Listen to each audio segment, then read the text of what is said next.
So anyway, now we're going to talk quickly about weak inversion operation, which is actually a fairly simple mode of operation for these devices.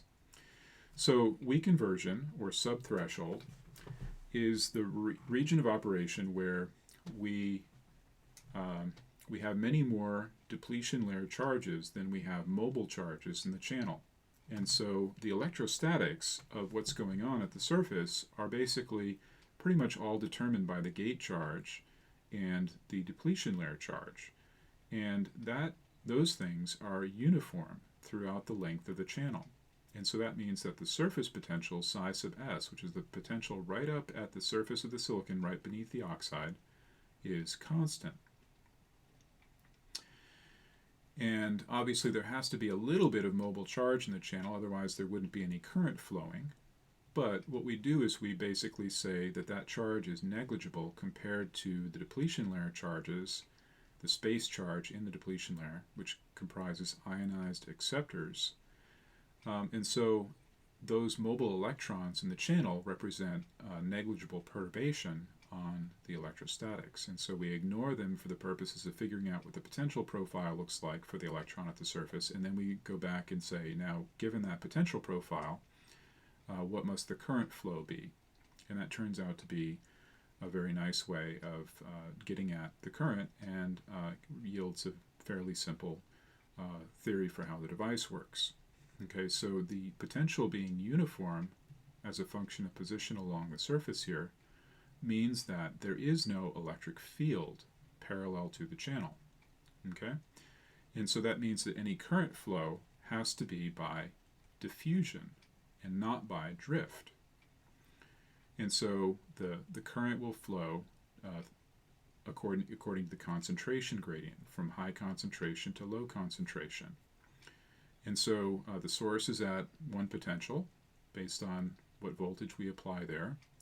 The surface is at a different potential, and there's a bit of an energy barrier here at the source end of the channel. And that will be given by the Boltzmann distribution. Right? So there'll be some sort of e to the minus the barrier height here, which is psi sub s minus v sub s, or e to the minus that barrier height, over ut will give us, at least to constant proportionality, the number of carriers here at the source end of the channel. And then at the drain end of the channel, the drain being whichever the two terminals is at the higher potential for an MOS transistor, there's a bigger energy barrier, a higher energy barrier, which means there are going to be many, many fewer carriers here at the drain end of the channel. And so the concentration gradient is going to be going from high concentration at the source end of the channel to low concentration here at the drain end of the channel. And the current is going to be proportional to the number here at the source minus the number at the drain divided by the length of the channel. And so just writing that out, we basically have that the current flow is by diffusion because this potential profile is flat, okay, due to the fact that it's determined by the gate charge and by the bulk charge. And the bulk charge or the bulk potential and the gate potential are uniform because they are basically conductors or semiconductors as a function of position. And so the current flow can't be by drift, it has to be primarily by diffusion. And so we have our concentration at the source end of the channel, our concentration at the drain end of the channel, and we wind up with the current being proportional to dN dx, where dN dx is the number at the drain end minus the number at the source end divided by the length of the channel. Take this minus sign inside, and that gives us the current being proportional to the number at the source minus the number at the drain divided by L.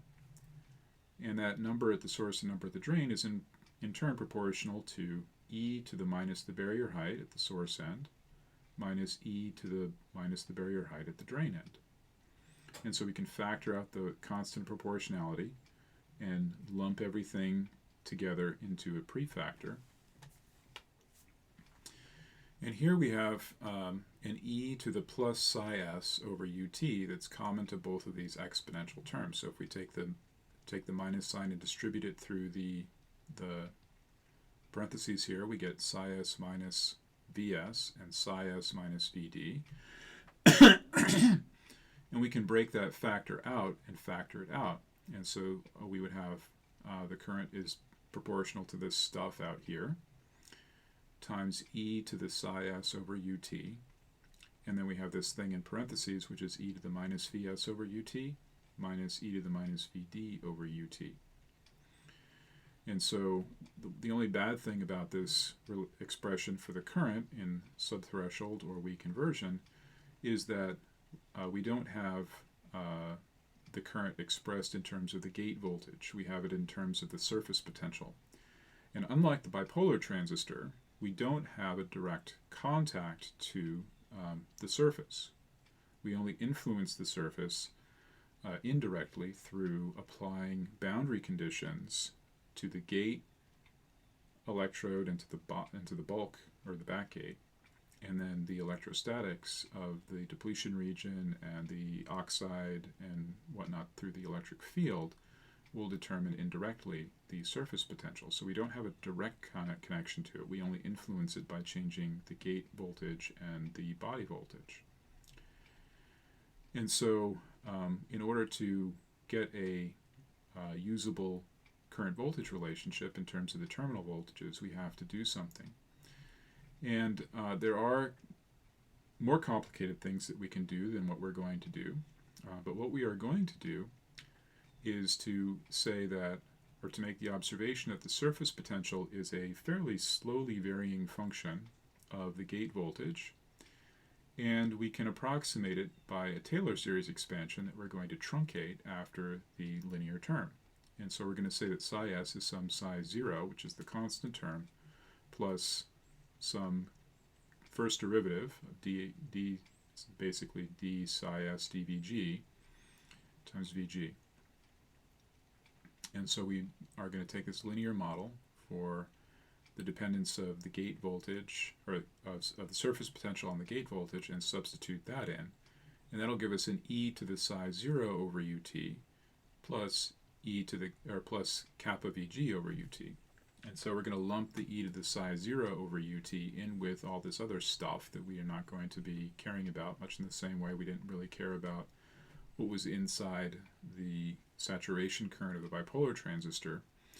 We're just going to lump that together into a current prefactor. It has to have units of current to make the units work out.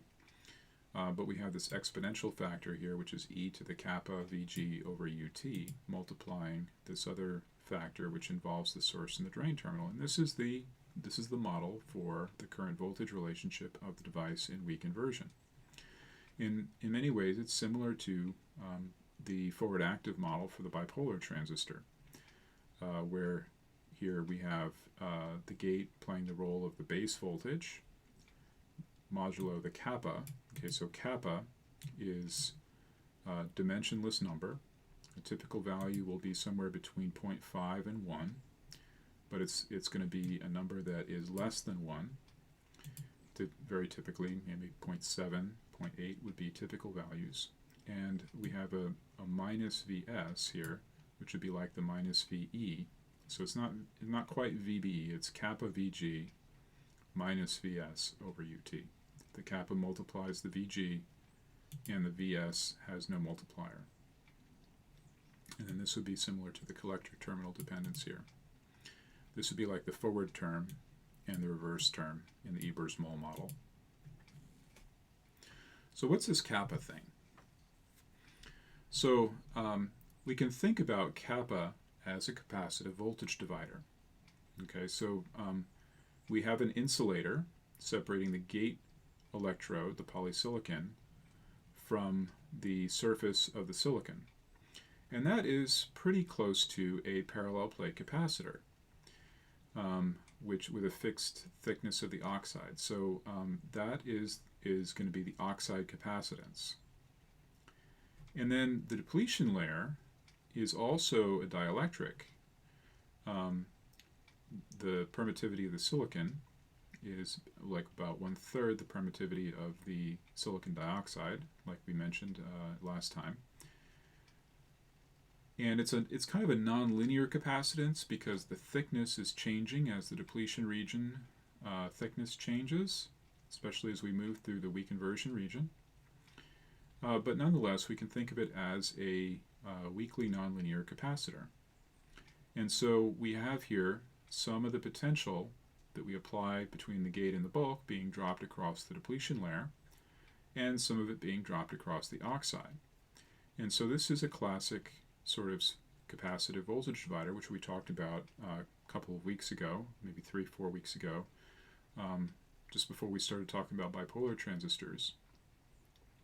And what will happen is that the amount by which the surface changes for a given change in the gate voltage is going to be divided down by the capacitive divider ratio. And so it turns out that kappa is exactly expressible as the oxide capacitance divided by the oxide capacitance plus the depletion layer capacitance. And so right here we can see that in this interpretation of kappa, it turns out that this is always going to be less than 1, right? Like I said, usually the oxide capacitance is larger than the depletion layer capacitance because we would like the gate to have more control over the surface potential than the back gate, because the gate is the voltage that we most often think about as the input that changes or controls the current. And so we design things so that the oxide capacitance is going to have is going to be a bigger fraction of the total capacitance here that's in the denominator, and so this is going to be larger than a half usually, and somewhere between a half and 1, but it's never going to get to 1 because the depletion layer capacitance is a part of that denominator, and it's not like it's 1% of the oxide capacitance or something. And so this is a nice sort of physical interpretation of what's going on here. Now I should say that this oxide capacitance is actually an oxide capacitance per unit area. So Cox is usually taken to be the permittivity of the silicon dioxide divided by the thickness of the oxide. And C depletion is usually taken to be the permittivity of silicon divided by the thickness of the depletion layer. And if you have seen any parallel plate capacitor discussion in like a high school physics class, the classic formula for a parallel plate capacitor's capacitance is epsilon, the permittivity, times the area of overlap between the capacitor plates divided by the separation between the plates. And so here we have the permittivity divided by the separation between the plates, and that gives us a capacitance per unit area. And so to get the actual physical capacitance of the oxide, we would have to multiply by the area of the channel, which would be W times L. So WL Cox would be the actual capacitance in farads of the gate, and that's an important parameter. But in equations like this, the Cox and the C depletion are per unit area. And of course, in this ratio, the per unit area drops out. The area factor would be the same for the depletion layer underneath the channel and for the oxide. And so that area factor would drop out of this in any event. So that's what kappa is. Kappa is a capacitive voltage divider ratio. And so here is a summary of the model for the channel current in weak inversion. Here's the last equation we had for the NMOS transistor. Sometimes it's useful to take this e to the minus Vs term here and factor it out. And what that does is it puts here e to the kappa Vg minus Vs over Ut out front. And we have a 1 minus e to the minus VDS over Ut. So this is the drain to source voltage, or the voltage across the transistor. And when, let's say, VDS is more than 4 Ut or so, then e to the minus VDS over Ut becomes like e to the minus 4. And so e to the minus 4 is roughly like 0.015 or something like that, 0.02.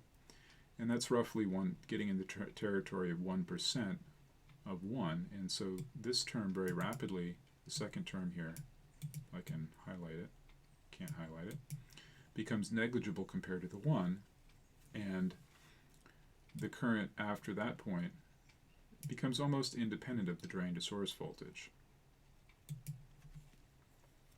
And so this is very much getting to be like our forward active model of the bipolar transistor here, where the current is proportional to e to the kappa Vg minus Vs over Ut.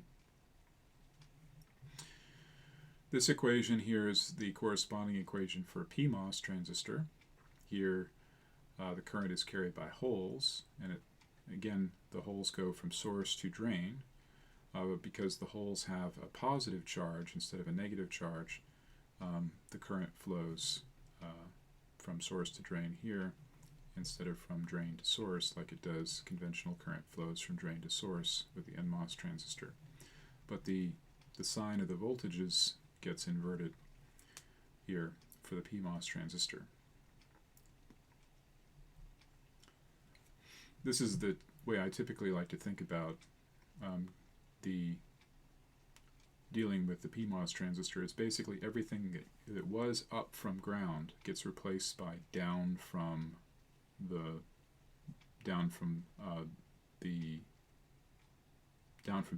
down from the wherever the body is connected. So here we would replace the VG by whatever we apply to the bulk here, VW minus VG.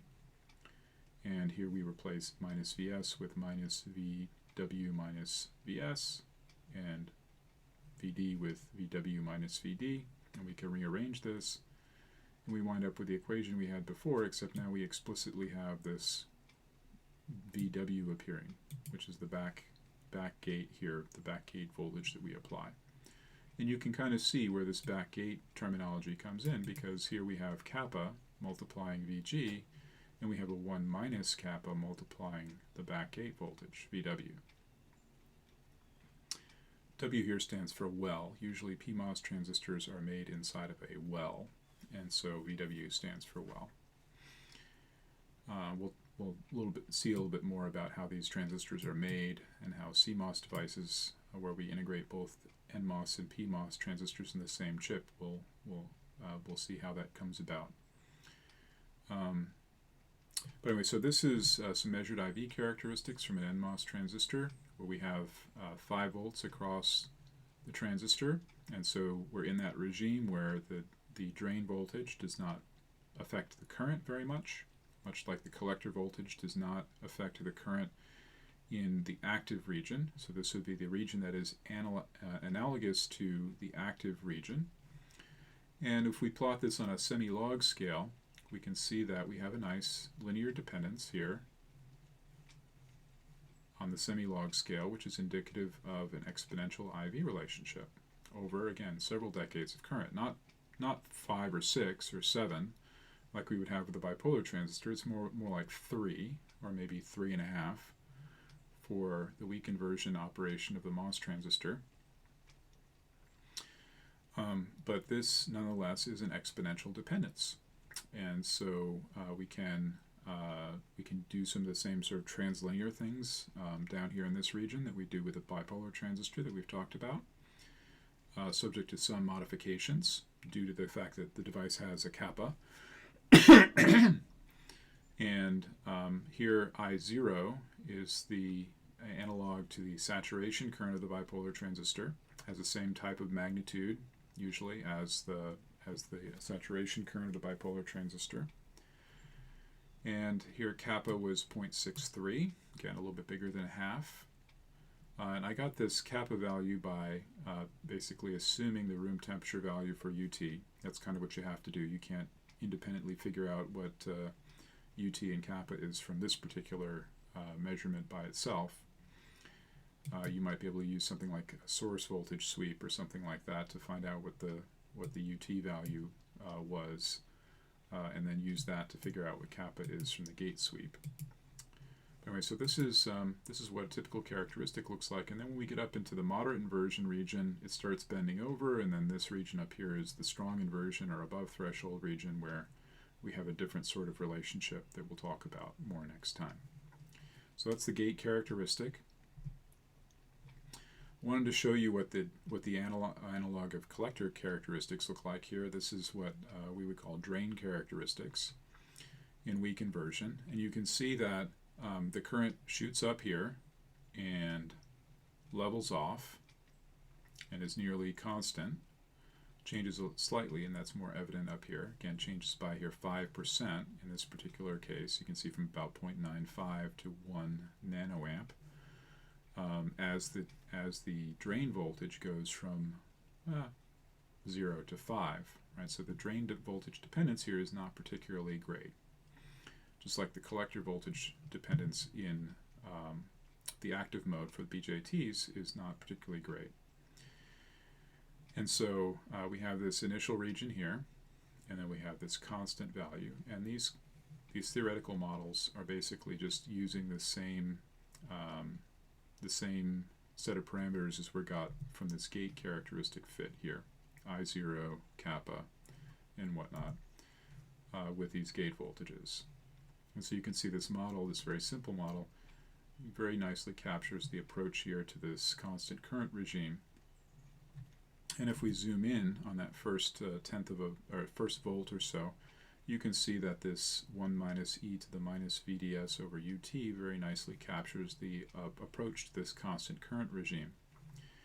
And so this voltage here, roughly 4 ut, where that drain voltage dependence goes away or becomes negligible, is something we call the saturation voltage. And that marks the boundary between this sort of regime where the current is changing quite a lot with drain voltage and where the current is basically constant with respect to drain voltage.